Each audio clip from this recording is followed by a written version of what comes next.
আজি যাম আমি ক'ত যাম বৰপেটা ৰোডলৈ তো আজি মানে অলপ বেলেগ ধৰণৰ লগ হ'ব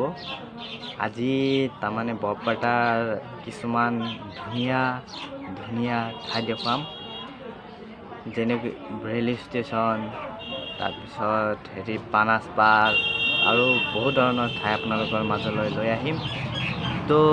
ভিডিঅ'টো আৰম্ভ নহয় এতিয়া মই ভিডিঅ'টো আৰম্ভ নকৰোঁ তো ভিডিঅ'টো আৰম্ভ কৰাৰ আগতে আপোনালোকে এটা কথা কৈছোঁ যিসকলে মোৰ চেনেলটো এতিয়ালৈকে ছাবস্ক্ৰাইব কৰা নাই তেওঁলোকে অতি সোনকালে মোৰ চেনেলটো ছাবস্ক্ৰাইব কৰক আৰু কাষত থকা বেল আইকনখন টিপি ঘণ্টাটো বজাই দিয়ক যাতে মই আপলোড কৰা সকলো ভিডিঅ' অতি সোনকালে চাব পাৰে তো বলক আমি ভিডিঅ'টো আৰম্ভ কৰোঁ আহি আমি পালোহি বৰপেটা ৰোড অসম যেনেকৈ প্ৰাকৃতিক সৌন্দৰ্য আৰু ধুনীয়া পৰিৱেশেৰে পৰিপূৰ্ণ এখন ৰাজ্য তাৰে এটা অংশ আমাৰ বৰপেটা জিলাৰ বৰপেটা ৰোড আজিৰ ভিডিঅ'খনত আপোনালোকে দেখিব পাৰিব বৰপেটা ৰোডৰ কিছুমান ধুনীয়া ধুনীয়া ঠাই কিছুমান মূৰ্তি ৰেলৱে ষ্টেচন তো ভিডিঅ'টোৰ শেষলৈকে চাব আজিৰ ভিডিঅ'খন শ্বুট কৰিছে বৰপেটা জিলাৰ দুগৰাকী যুৱক মিনহাজ আৰু মুস্তফা হুছেইন দাদাজনক অশেষ ধন্যবাদ জ্ঞাপন কৰিছোঁ এয়া হ'ল বৰপেটা জিলাৰ ৰেলৱে ষ্টেচন ধুনীয়া পৰিৱেশৰ মাজত আছে এই ৰেলৱে ষ্টেচনখন এয়া আমি এতিয়া আছোঁ বিল্ডিঙৰ ওপৰত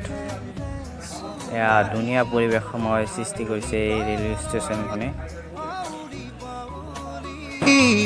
সপোনৰ চানেকি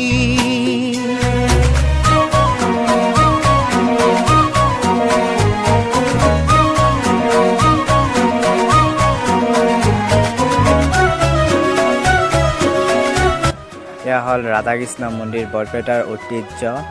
ৰাধাকৃষ্ণ মন্দিৰ বৰপেটা ৰোডৰ ঐতিহ্য হয়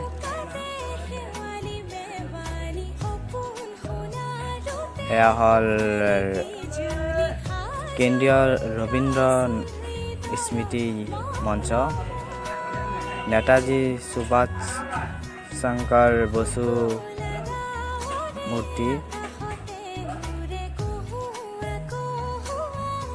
এয়া হ'ল বানাসবাৰী ইয়াৰ এটা ঐতিহ্য আছে ইয়াত ডাঙৰ ডাঙৰ মাছ পোৱা যায়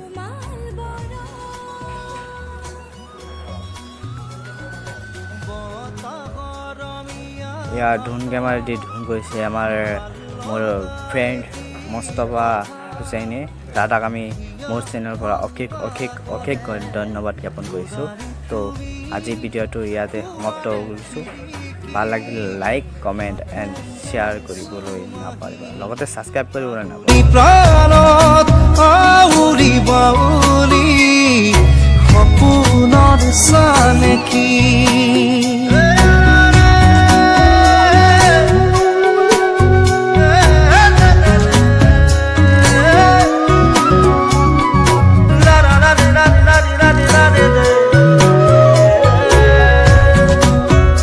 খোদালি